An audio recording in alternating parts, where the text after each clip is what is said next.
World, good evening. Welcome to another edition of Sales TV, the North American edition. Today, we have our familiar crew. Let's go around the horn real quickly, some brief introductions. Adam, will you kick us off, please? I'm Adam Gray, co-founder of DLA Ignite, and I'm loving what's going on with Sales TV. You know, I'm loving the way the conversations are developing and what a great audience we have. Agreed. Thank you. Alex. I concur. My name is Alex Abbott. I'm the founder of Sapiro, and Sapiro helps empower people and organizations create conversations in the world of sales, something that I think is quite difficult to do for many. And before we move on to Tim, can I just say how much of a Formula One fan I am, and how much Adam may not like the T-shirt that I'm wearing. I don't know if you can just see the numbers. No, stand back a little. Let's get a. Oh, yeah, no, I'm not interested in that. All righty then. Thank you for that, Alex. Tim. Hi, I'm Tim Hughes. I'm the CEO and co-founder of DLA Ignite. I'm famous for writing the book Social Selling Techniques to Influence Buyers and Change Makers. I'm not a Formula One fan. I have no idea what your T-shirt's about. Okay. Lewis Hamilton's number 44. Oh, right. Okay. Okay. His helmet. And I'm Rob Durant, founder of Flywheel Results. Unlike Tim, I'm not famous for anything. I have not written a book. You will be very soon, Professor. I will be very soon. Thank you. Thank you for that. And like Adam said, I am very excited about the direction Sales TV is headed. Lots of great conversations have happened already, and looking forward to significant conversations coming up. So speaking of great conversations that took place, it's my understanding that on the Sales TV EMEA edition earlier today, there were some fantastic conversations around psychological safety in sales. Somebody want to catch us up? Yes.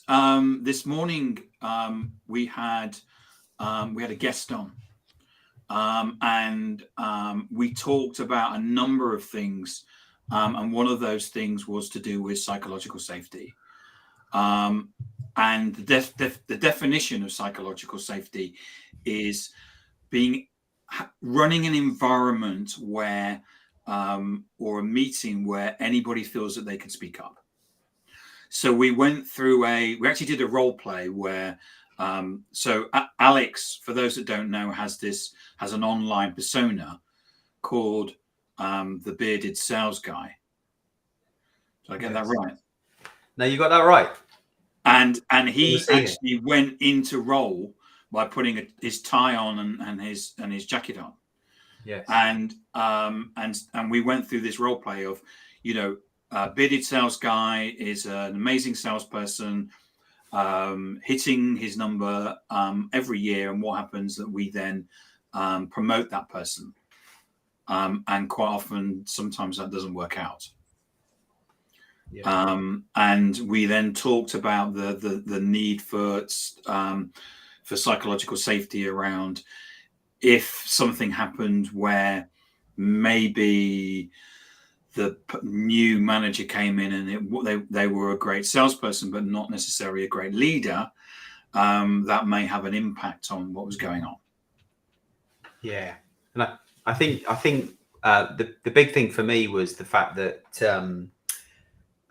in an industry that is under immense pressure to deliver in the face of, I know we talked about this many times before, but the economic pressures, it's putting salespeople and teams under so much pressure that they're kind of being forced to do the same things over and over again, knowing that they're not getting the results that the organization needs, and that's in essence causing this mental health endemic within sales. We've had Jeff Risley from the Sales Health Alliance on before, talking about the fact that 79% of salespeople are highly stressed, 63% are suffering with poor mental health. So let's just pause there, and let's just say those figures again, because that's truly shocking, isn't it? 79% of salespeople are suffering from high or experiencing high levels of stress. So 4 out of every 5 people in sales. Yeah. It's just unbelievable, isn't it? Yeah. And 63% are suffering with poor mental health. And I'm making an assumption here, but I'm pretty sure that there's a few that didn't put their hand up and say, I'm suffering with poor mental health. Probably. And they were too scared to. Yeah. 4 out of 5 are feeling stressed. As a sales leader, I'm wondering, what's wrong with the 5th guy? If you're not worried about making your number, maybe this isn't the right job for you. Am I off base here? Well, that's how many sales organizations operate. It's very Glengarry Glen Ross, isn't it? It's not necessarily a nice place to be. And I think that one of the things that came out of this morning's conversation is that as people like us that used to hold up Glengarry Glen Ross and the boiler room and things like that as being great examples of what a sales organization should be, people that are entering the workforce, well, actually not even entering now, are transitioning through the workforce and getting more senior in their positions, simply will not tolerate that as a working environment. And that's exactly why I think Andy said about that there's 700,000 unfilled sales roles in North America. And is it any wonder when that's the environment, when you've got an environment where 63% of people are suffering with mental health issues and nearly 80% of people are feeling stressed? No wonder people don't want to join the industry, and no wonder people that are in it leave. Conrad has made a great point there about there are so many salespeople who suffer from stress and anxiety, but none will admit it or feel they should not admit it as they may be deemed weak or no longer suitable for the job. Yeah.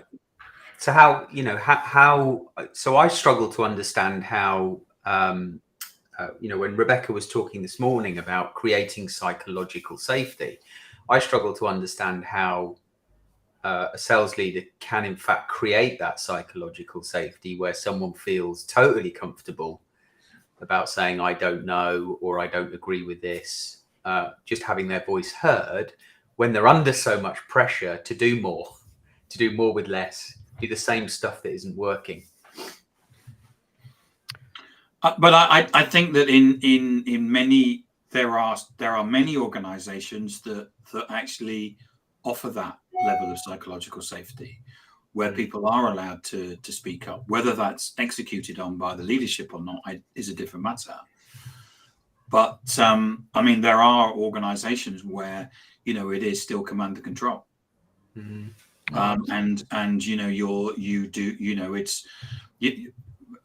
I was talking to somebody recently where they'd gone into an organization and the new sales leader basically came in and said, look, this worked for me 20 years ago. It will work for you now.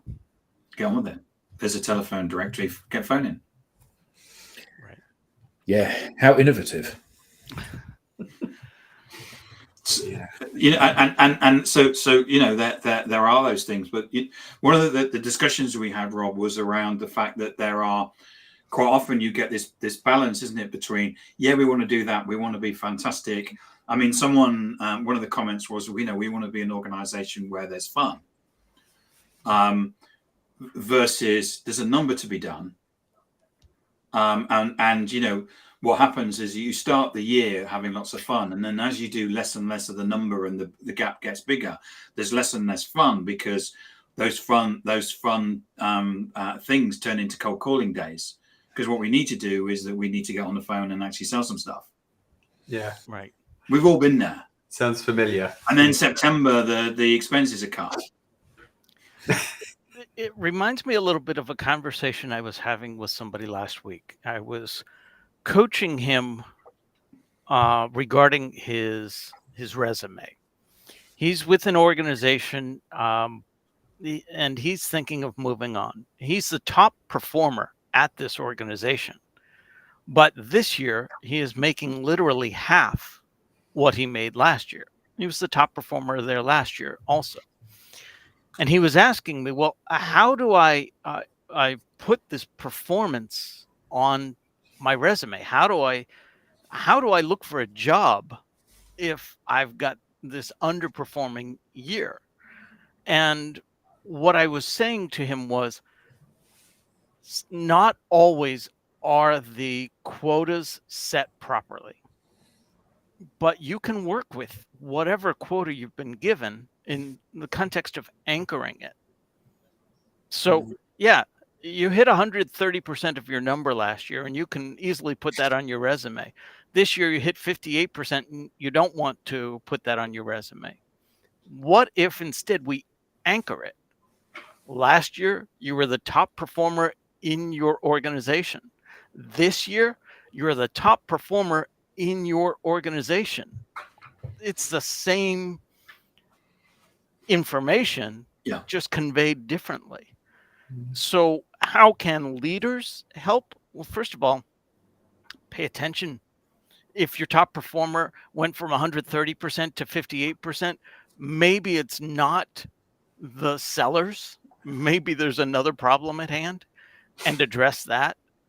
And then, but from an organizational perspective, that's great, isn't it? You know, Tim did 130% of his number last year, which means that he got all of his on-target earnings, plus he got another 30% of bonus and a half, plus kickers and whatever else. This year, he's earned 58% of target, which means he doesn't make any commission. That's tremendous, because I get him for his base salary. So the fact that I've moved the goalpost, he's still selling. In fact, he's selling more stuff than he did last year. But I've moved his target so far that I am actually getting the same amount of work, more revenue, but for less money. That's great, isn't it? In the short term, sure. But as I said, he's already looking for his next role. And we know that's expensive to the organization. Daniel, by the way, you are in this meeting. Yes. Yeah, you are. Thank you. Thank you for being there. It's an important point, actually, Rob, about recognizing the signs that if you have someone that's actually making their number and then all of a sudden they're not, it's not necessarily, you've got to find the reason why that's happening, rather than just saying, right, you need to go on a personal improvement plan or something. You can add comments, Daniel. In fact, Daniel, you are adding comments. You add comments. All you need to do, because you're on LinkedIn, Daniel, all you have to do is write under that and form comments, and then you're in the meeting. There's no phone in. There's no way to bring you on live, Daniel. No, we'd love to. You can. I think you can do a phone. Anyway, no, there's a different. So yeah, but it's true. I remember I was thinking this over lunch, for following on from the conversation this morning. I remember working for an organization that both Adam and Alex had worked at as well, where we had a massive review of targets, because targets were, it's $1 million this year, so next year it will be $1.5 million, then it'll be 2, then it'll be 2.5, and then we found we couldn't recruit anybody because everyone kept saying that the targets are too big. So actually we went back to something realistic, and I still think the targets at that organization have been the same pretty much since I've been left 7 years. They don't actually put the targets up because they need to actually understand there needs to be some sense of realism in terms of the targets. Yeah, I love the fact when I'd have that conversation to say, here's what I think our team can deliver next year based on our value proposition, our average order, and our close rate, and the size of our territory. Oh no, that's fine, but here's your number. Yeah, I'll just pick a number from the air. It's finance has given you this number. But that's the difference between top down and bottom up working and planning. And many organizations, as you say, are very top down, and others are bottom up, and others basically do, go through a process. If your calendar financial year, you'd start that conversation in October in terms of working out, well, this is what we want to do. This is our ambition as an organization. And we go to sales, and then sales say, we can never do that. Okay. So how could we do it? Well, you need to give me another 5 people. Okay. That's a bit expensive, and there's this conversation that goes on between that results in demotivation and the opposite of psychological safety. Alex, it was interesting as you were listing, this is our territory, this is what I think we can deliver, and so on. All of those were internal factors. Not one of those factors that you listed were external. As in, sometimes markets have a downturn. Right now, are we on the precipice of a recession? Who knows? But internally, that same organization that was telling you to sell more told somebody else to spend less. Why are the sales targets not aligned with the spending allocation? Hey, if we're going to reduce our spending, maybe we should be reducing the sales goals as well, or vice versa. Yeah, but that's not the way that organizations work, which comes back to Tim's comment earlier about you're going to do it this way because that's how I did it 20 years ago. In fact, 20 years ago, just last month, MySpace was founded, August 2003. And, from that moment on, the world was never going to be the same again. And yet people are still using the same techniques that they used before MySpace came along. Just remember, cold calling is 40 years old. Email marketing, from the 1980s. Email marketing is from the 1990s. It's 30 years old. Yeah. There are people that are using those techniques that weren't even born. Yeah. and what's really interesting is that people are still treating those things as if they are cutting edge in many ways. I've got a really good script. I've got a fantastic new way of structuring the email that I'm going to send out to people. And it's this kind of behavior, the belief that these things still have any kind of relevance, that just it's what's put organizations in the situation they're currently in. Oh, Adam, no. Email is fine. You're just using the wrong words. Oh, you uncover the magic words and it will be fine. And actually what I need is that 47 touch points across all of the different omni-channels, so I can make sure I get blocked everywhere rather than just on email.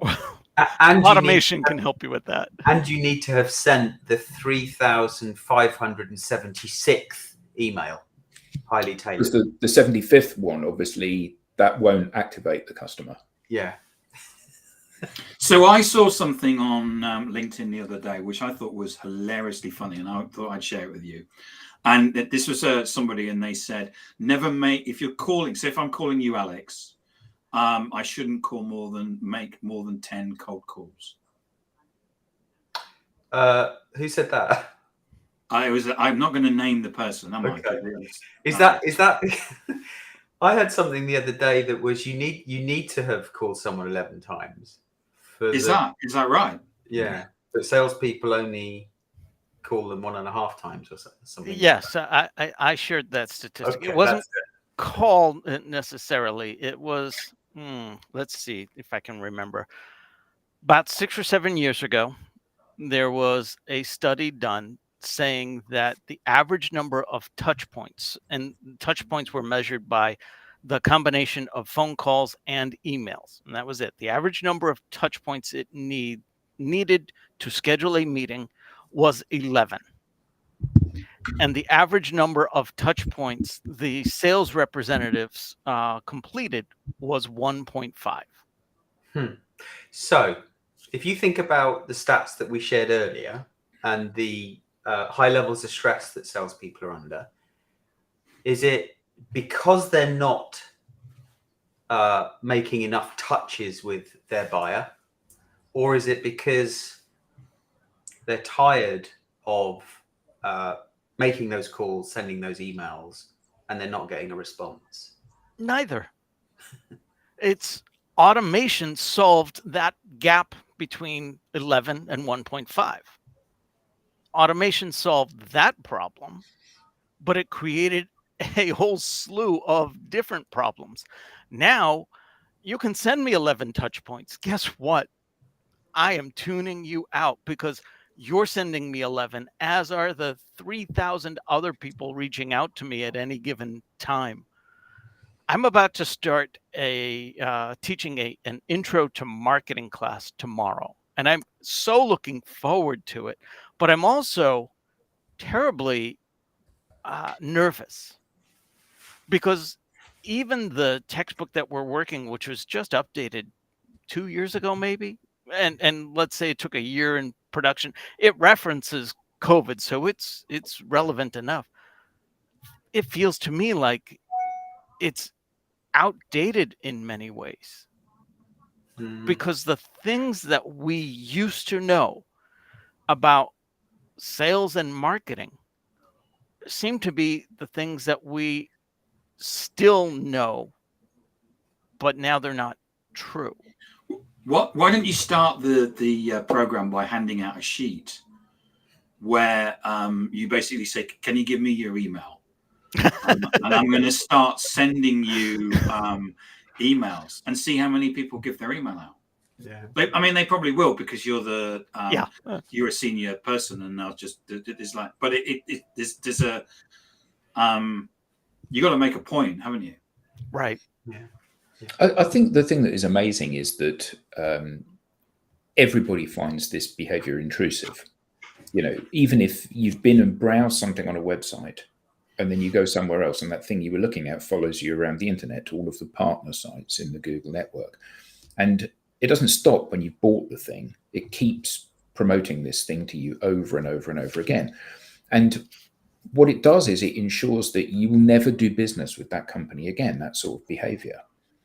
And but increasingly, I think, you know, there will be tools that come out. You know, the opportunity for somebody working in the AI space is to create the tools that stop this sort of thing from happening. So a guy did a TED talk about this. He started a company called the Jolly Roger Telephone Company. And it's an automated voice that sits in between your line coming in and the phone on your desk. And it identifies whether or not it's a number. So, you know, Rob, I don't mind getting calls from him. Tim, I don't want to get calls from him. So he's not in the approved list. And what it does is it's an automated voice that talks to the person, but it's not obviously automated. And it gives responses based on what they're saying. And the idea is just to suck up as much of the time of that person as you possibly can, in order that in the end they give up and just don't phone you back. And I think that increasingly we're going to see that sort of thing happening. You know, the opportunity of digital communications and automation has created this tsunami of people that can, with little or no overhead of their time, can do an almost limitless amount of outbound calling. And eventually somebody is going to come up with something which will stop all of that outbound calling.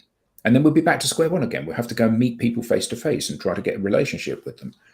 Ironically, that's the bit of selling that works today, isn't it? In the same way that worked 50 years ago. Yeah. Dale Carnegie wrote a book. Did he? Yeah. Did he? So that's all well and good. But I'm a sales rep. I have a number. I need to meet it, and I'm not meeting it. I am stressed. What's a salesperson to do? Well, I think there's a lot they can do, but I think they need to start with having a conversation with their sales leadership, because, you know, touching on, I think, something that Adam had mentioned earlier, and actually it was mentioned this morning by Rebecca when she said, we need to diagnose the problem. The problem needs to be diagnosed before we can go about solving it. And I was thinking at the time, and I didn't say anything, that our sales industry, sales teams is full of opinion. Everybody's got the answer, and everybody will throw their opinion in the ring, and new ideas, will try new things, but no one really stops and puts the brakes on and says, what is the problem we're trying to solve? And the problem is, I think, the sales funnel is broken. And we're trying all of these new techniques, these new ideas, these new scripts, these new this, new that. But fundamentally, the sales funnel is broken, and we're spending all of our time in the 3 to 5% of the funnel, like everybody else, searching and qualifying buyers that are just not interested in buying. I believe the expression is polishing a turd. Yes. Yes. Alex, I heard you say that you don't believe they're doing enough analysis of the problem, and before they come up with the solution. I think you're on the right track, but I also think they believe they are. I think they believe they are. They get to, all right, what is the problem? The problem is we're not hitting quota. And they stop there. Okay, let's move to the solution. They don't do the 5 whys. You're familiar with the 5 whys? Tell us, Rob. It's a root cause analysis session. When you ask, what is the problem? And the answer is, well, we don't have, we're not hitting quota. That's not the answer. That's just your first opportunity to then ask why. Why are we not hitting quota? Well, this, that, and the other. Why is that the case? And by the time you get to the 5th iteration of this, very often the answer is something along the lines of, well, that's just the way we've always done things. And when you get to that, that's where you know you have your starting point. Okay, so we can do something different. What is different? And how does it solve all of these whys that we've uncovered? So it's not that they're not solving the problem in their belief. It's that they're not discovering the root cause. At least that's what I see it. Yeah. Yeah. Is 5 Absolutely. whys enough? Sometimes no. But don't stop prior to 5 whys. If you've got a group that's on a roll, keep digging. Do you think, though, that sometimes there's a certain amount of so I don't think that I think that the question is, we're not making a number, so we need to do something. So so what happens is that sorry, Steve, I was reading your comment at the same thing, and it price is something that we could come to. What happens is that immediately people say, right, well, we'll see what the latest thing is on LinkedIn. Oh, well, it's deal. What are they called? These deal things. And Velocity. These where you basically ring someone in, and then sequences. Basically, the latest thing is deal sequences. Right, we're going to implement deal sequences. I remember talking to an organization and quite recently, and they said, oh yeah, we're quite interested in social selling, and well, we've just implemented deal sequences. And I said, so how's that working for you? And he was like, well, it's not. Okay, but we've just implemented it. Right, okay, yeah, but we've got to give it a try. Okay, but it's not working for you, but deal sequences is the latest thing. And deal sequences will be talked a lot about on LinkedIn, and there will be a number of software vendors that deal sequences basically work for. Therefore, they will, people like Gong and Outbound and people like that, and therefore it suits them that narrative means that they sell software, and therefore what we'll do is, we're not making a number. Well, we'll go about and buy a piece of software, and we'll implement deal sequences. But I think that the point with that is, it's easy. It seems like, oh, well, this will do the heavy lifting for me. And in fairness, you implement one of these things, and things do improve.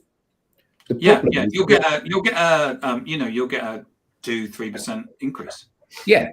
So you're getting a 2 or 3% increase of the 3% of people that have got to that point. So the problem is that it is literally polishing a turd. It is at that point where there is so little stuff to work with that you get an improvement, and actually it doesn't impact the bottom line. And that's the problem. When you're sending 1,000 emails and you're getting a 5% response rate, where you get a 30% open rate, and that's as people preview them before sticking them in the trash and spam folder. But you get a 5% response rate. The problem is not the 5% and smoothing the 5%. The problem is the 95%, and everything is addressing the 5%. It's like, okay, so we'll put a deal sequence together for the people that have read the email, the people that have responded to the email, the people that have clicked through, the people that have taken an action with it. And actually, it's always a tiny little part of the program, isn't it? It's not what you actually want to be addressing. It's a bit like that story, isn't it? That many you hear about during the Second World War. There was that program, wasn't there? That when the bombers came back, a program to work out where the bullets were hitting the plane. And then someone pointed out that actually it's the bombers that don't return are the people that you need to actually do the study on. So it was about where the bullet holes were, and they were clustered in certain places, and people were like, okay, we need to put the armor there. No, you need to put the armor where there are no bullet holes, because those are the ones, as you said, Tim, that didn't come back. And I think that's the issue, isn't it? It's like everyone's focusing on the 5%, the people that have downloaded the white paper or have clicked on the email.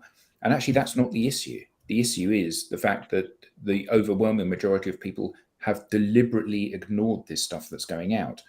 And sending out more stuff, will increase the frequency, we'll add more touch points, we'll do more emails, we'll do them more frequently. That just drives that down. Yeah. We have a couple of comments. We want to make sure we get to them. So Steve Lacey had said, in my experience, it's more like price is the issue. This usually comes from a poorly trained sales team. I would push back on that, Steve, from two regards. First of all, I've always heard that if price is the issue, then the salesperson hasn't done a good enough job in building value.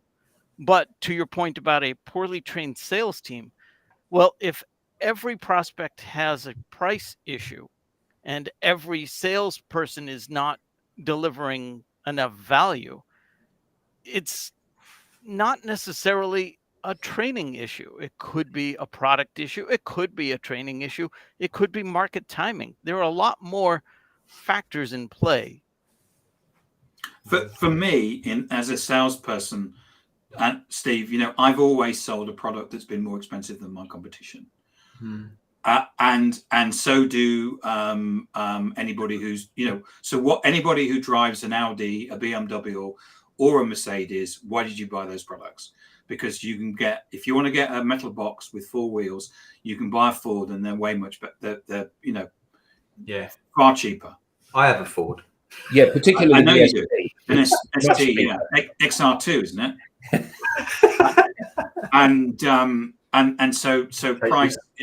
But I did quite early on in my sales career, I did a negotiation course, and it was just really awesome about understanding the price dynamics between buyer and seller, and understanding the fact that people do actually buy more expensive products, and sometimes do.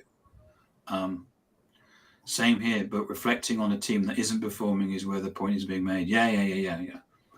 And the usual, people give 10% discount when they actually only needed to give 3 or something like that. Yeah. Well, the sales leader comes in, gives it away because he thinks. Speaking of sales leaders, we have a comment from Daniel. Yeah, this is an interesting comment. Sales management with zero vision is the issue holding me back from executing on Tim's recommendation to utilize social media to create interest among prospective buyers and develop a personal professional brand. From what I see, corporate sales management cannot assimilate an inspiring and new technical solution for customer problems. Well, you've seen this, and I won't mention the person, but you can, Alex. A young person that has fairly recently been hired into a sales role because they're a social rock star. They publish something, it spreads way outside their network. They get loads of conversations off the back of that, And they are absolutely using social to drive interest and initial conversations that ultimately lead to pipeline and revenue. This person has started in a new role, and they are having enforced on them by the sales leadership KPIs, and they are being measured on the things that the rest of the sales team are doing that aren't working. Now, it could well be that you hire somebody in and they are the anomaly. You say, everyone else, we want them to do 100 calls a week, and we want them to send 50 emails a week, and we want them to go to 10 events a month, and whatever the KPIs are. But this person is different because they've already got a global brand that people consume and take belief in. But when you take that person and then you try to mold them in the image of the unsuccessful salespeople in your organization, that is nothing short of madness. Yeah. But then that highlights the problem that I was talking about earlier. These organizations are still working, their sales and marketing engine is still working in a traditional way, searching and qualifying that 3 to 5%. And that is causing the problem. But buyers are not interested, they're not engaging. Performance engagement rates are declining as a result. It's causing stress amongst salespeople. Something has to change, because an organization hires someone because they're the best in their field, and then they get them to work in a different way. It just doesn't make any sense. So when you talk about the 3-5%, Alex, just let me to confirm, this is where you're getting, these are the three, this research that says 3% to 5% of the market are actually looking to buy your product and service at any one time. Yeah. So HighSpot did some research on this. There was another academic paper. I forget the name. I can get it if someone's interested in who it was.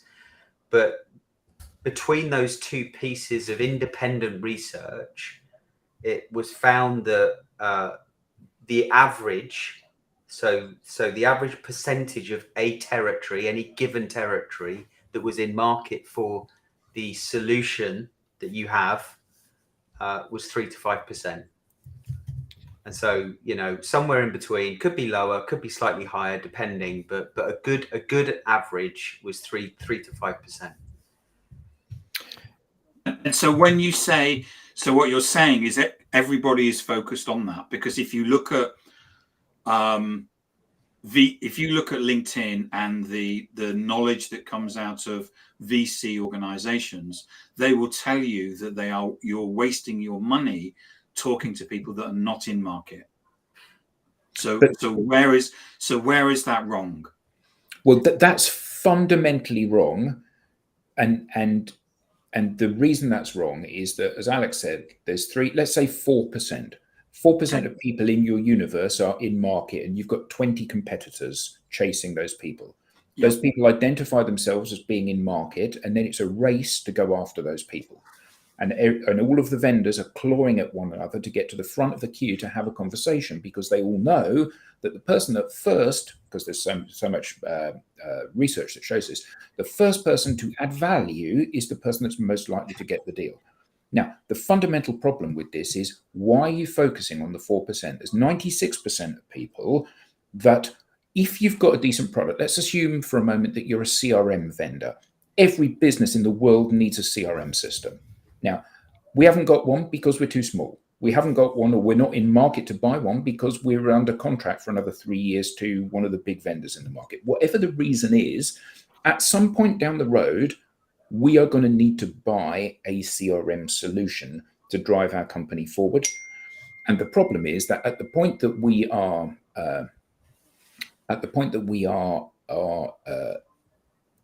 aware of the fact that the market is there and people are starting to approach us, they're too busy fighting each other, and everybody's starting from the same point. If you create a big audience of people that are consuming your content about CRM now, there will come a point that that as a vendor, you get a head start. Wouldn't you rather, when somebody announces that they're in market to buy something, wouldn't you rather have been talking to them for the last 6 months? Yeah, or the before last you year, go, last 4 years? before you get to that point, Adam, I think it's important to say that if there is no so you're investing all of your time on searching and qualifying the 3 to 5%, but if there is no pre-existing relationship, there is no deal, because unless the buyer likes you, or unless the buyer feels like they know you, likes you, or trusts you, you are unlikely to win their business, because we know today. Absolutely. But if you go into a coffee shop and strike up a conversation with somebody, are you going to have a better conversation with somebody that you met in the coffee shop when you've gone in to have a conversation with someone, or somebody that you bump into in the coffee shop that you've known for 5 years? And my point is that the vendors can create their own reality here, the salespeople. What they can do is they can say, my ideal customer looks like this. The person that buys my product, the person that facilitates a sale for me looks like this. So I'm going to try to form a relationship with everybody like that. Now, that requires a very different approach. Not selling, but relationship building, to your point. I wanted to share another comment we have from Ken Baldwin. I agree with the last comment, and I think this was referencing Daniel's comment. Great sales team are often throttled by management with zero sales experience who say sales is just a numbers game, which it isn't. Sales is understanding the problems that your product solves and finding customers with those problems. And that points back to what you were saying, the 3 to 5%. If they don't have the problem, they're not a potential customer and they're not going to buy. I have a sales quota today. I can make all the friends in the world that I want. They're not going to retire my sales quota. Is that the problem? But partly, but I think that if you haven't got a long-term view, maybe you're going to make quota this quarter, this month, this year, but actually the stress that you're living is stress that will continue year after year after year. The idea of saying, okay, I'm going to put a stake in the ground now and I'm going to try to build a relationship with everybody that would be likely to be a buyer for my product or service at some point in the future, and I'll see which of those people walk towards me. You're all busy men. You're not going to have a conversation with me unless you see something of value in that conversation, which might be that you really like me, or might be that you're wanting to do some initial research before making a purchase on the product. So I have to make sure that I'm available and visible to all of those people. Now, the beauty of this is that I'm going to try to grow my audience by 1,000 people this year. So 4% of them are in market.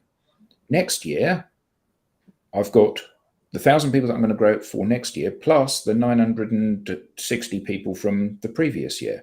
The year after that, I've got 1,000 plus 960 plus 920. And every year, I'm going to grow that audience. So it becomes progressively easier for me to make my quota, progressively less stressful, progressively more enjoyable. If only organizations let salespeople work in that way. It's absolutely that gap that is the biggest challenge. I can't afford the time right now. Yeah. But the yep. Comment. Take it, Tim. Consultative selling helps in achieving sales team's vision, which include the target, especially when target the 96% that are not in market or undecided segment. Thank you. Yeah. Absolutely. And with that, we're at time. We will wrap up yet another edition of SalesTV, the North American episode.